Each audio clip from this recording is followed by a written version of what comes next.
एक छोटे से कस्बे में अजय नाम का एक युवक रहता था। अजय बहुत मेहनती था, लेकिन किस्मत जैसे उसका साथ ही नहीं देती थी।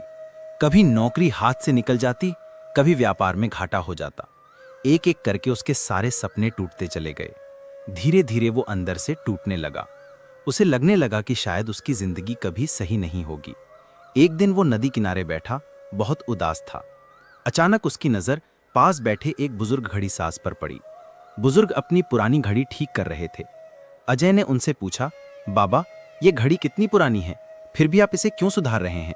नई घड़ी खरीद लेते। बुजुर्ग मुस्कुराए और बोले, बेटा, समय चाहे जैसा भी हो, घड़ी कभी रुकनी नहीं चाहिए।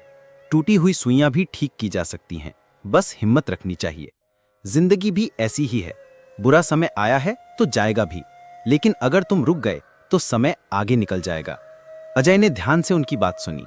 बुजुर्ग ने आगे कहा, देखो बेटा, सूरज रोज डूबता है, पर अगली सुबह फिर निकलता है। रात कितनी भी काली क्यों ना हो, सुबह जरूर होती है। तुम्हारा बुरा वक्त भी ऐसा ही है, इसे सह लो, गुजर जाने दो, पर हार मत मानो। उन शब्दों ने अजय के दिल को छू लिया। उसने निश्चय किया कि अब वो हार नहीं मानेगा। उसने फिर से छोटे छोटे काम शुरू किए, लोगों को पढ़ाना शुरू किया, मेहनत की। धीरे धीरे उसकी पहचान बनने लगी। कुछ साल बाद वही अजय एक सफल शिक्षक और लेखक बन गया। लोग जब उससे उसकी सफलता का राज पूछते तो वह बस मुस्कुरा कर कहता, समय कभी रुकता नहीं, तो हम क्यों रुकें? बुरा वक्त सिर्फ हमें मजबूत बनाने आता है।